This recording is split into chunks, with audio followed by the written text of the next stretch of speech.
الصلاة خير من النوم. چھوڑ دیا. فرشتے لے کے جہنم میں جا رہے تھے مگر مجھے حضور نے ان سے چھڑا کے چھوڑ دیا.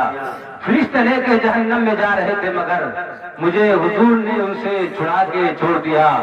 آپ نے بڑے بڑے اشعار بھائی محترم اعظم اقبال رامپوری سے سماعت کیے. مدینہ شریف کی عظمتوں کے توسل سے اگر اجازت ہو تو ایک شعر میں بھی پڑھ دوں؟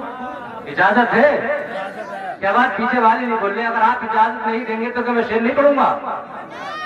ارے بھائی شعر تو مجھے پڑھنا ہی، آپ لوگوں کی محبت ہے جو میں آپ سے اجازت لے رہا ہوں. بس دو نہیں ایک شعر سماعت کر لے، دل کے ساتھ سن لے. علامہ قاری اقبال صاحب علامہ اقبال صاحب قبلہ کے قدموں کی خاک کو چومتے ہوئے چار مصرے. کہے کہ کہے قرآن جسے رب ذوالجلال کہا. بہت بڑا شعر ہے، آپ ذرا توجہ سے سن لے. کہے کہ کہے قرآن جسے رب ذوالجلال کہا، میرے حضور نے پائے ہیں کیا کمال کے ہاتھ. کہے قرآن جسے رب ذوالجلال کہا، میرے حضور نے پائے ہیں کیا کمال کے ہاتھ. اور تم ہی بتاؤ کریمی نہیں تو پھر کیا ہے، کہاں حضور کا دامن کہاں بلال کے ہاتھ. تم ہی بتاؤ کریمی نہیں تو پھر کیا ہے. جزاک اللہ جزاک اللہ. اگر علامہ اقبال صاحب آتے رہے تو پھر یہی نہیں آئیں گے. اسی سے خیال رہے الحمد لوگ نوازتے میں پڑھتا ہوں کہ نقابت کو میری وہ برسر تسلیم کرتا ہے. میں قطرہ ہوں مگر دریا میری تعظیم کرتا ہے. اور سنو خدا دولت نہیں دیتا کبھی کنجوس لوگوں کو، اسے دولت عطا کرتا ہے جو تقسیم کرتا ہے.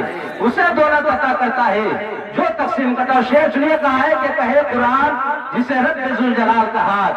کہے قرآن جسے رب ذوالجلال کا ہاتھ، میرے حضور نے پائے ہیں کیا کمال کے ہاتھ. تم ہی بتاؤ کریمی نہیں تو پھر کیا ہے، کہاں حضور کا دامن کہاں بلال کے ہاتھ. اور رگے حیات شریعت اب کٹنے والی تھی، رگے حیات شریعت اب کٹنے والی تھی کہ سر پہ آ گئے زہرا کے لو نہال کے ہاتھ. کہ سر پہ آ گئے زہرا کے لو نہال کے ہاتھ. اور اکھڑ کے آ گیا مولا علی کے قدموں میں. آپ بھی کہہ دیں یا علی. آپ آ کر کے زندہ دلی کے ساتھ بولیے یا علی یا علی یا علی. میں تو کہتا ہوں کہ بن کے توحید کے گلشن کی کلی بولوں گا، بن کے توحید کے گلشن کی کلی بولوں گا. بس یہی سوچ کے قسمت بھلی بولوں گا.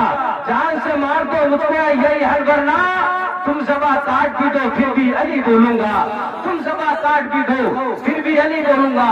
اور سنے کہا ہے کہ کہے قرآن جسے رب ذوالجلال کہا، میرے حضور نے پائے ہیں کیا کمال کے ہاتھ. تم ہی بتاؤ کریمی نہیں تو پھر کیا ہے، کہاں حضور کا دامن کہاں بلال کے ہاتھ. اور رگے حیات شریعت اب کٹنے والی تھی کہ سر پہ آ گئے زہرا کے لو نہال کے ہاتھ. اور اکھڑ کے آ گیا مولا علی کے قدموں میں جو پڑ گیا درے خیبر پہ ایک جلال کا ہاتھ. اکھڑ کے آ گیا مولا علی کے قدموں میں جو پڑ گیا درے خیبر پہ ایک جلال کا ہاتھ. حضرات اب آئیے بغیر کسی لمحہ تاخیر کے اس عظیم خطیب صاحب کی ملاقات کرا دی جائے. جو خطیب اگر صداقت پر بول دے تو صدیق اکبر کی یاد آئے، انصاف پر بول دے تو تیغ عمر کی یاد آئے، قبر کے موضوعات کو چھیڑ دے تو محفل میں اندھیرا چھا جائے. قیامت کو اپنا موضوع بنا لے گا تو یہاں گرمی لگنے لگے گی. عشق رسول پر بول دے تو اعلیٰ حضرت کی یاد آئے، تقوی پر بول دے تو سرکار مفتی اعظم ہند کی یاد آئے. سیاست پر بول دے تو آپ کو 8-10 دن تک اخبار پڑھنے کی ضرورت محسوس نہ ہو. شاعری پر بول دے تو مرزا غالب کے جتنے مرید ہیں اس سے بیعت توڑ کے ان سے مرید ہو جائے. اب آئیے ایسے عظیم خطیب صاحب کی ملاقات کرا دی جائے جن کو پوری دنیا خطیب اعظم ہندوستان حضرت العلامہ حضرت علامہ قاری اقبال رضوی مراد آبادی کے نام سے یاد کرتی ہے. میں چاہتا ہوں آئیے آگے سے لے کے پیچھے تک، دائیں سے لے کے بائیں تک اپنے آنے والے موت سے من کا استقبال ذرا زندہ دلی کے ساتھ کر لیں. نعرہ تکبیر. اللہ نے جسے ہاتھ کیے ہیں دونوں ہاتھ کیے وہ دونوں ہاتھ اٹھا کر کے نعرے کا جواب دے. نعرہ تکبیر، نعرہ رسالت، علماء اہل سنت، مسلک اعلیٰ حضرت، فیضان سرکار مدینہ، فیضان تاج الشریعہ، مدرسہ برکات رضا، مدرسہ برکات رضا.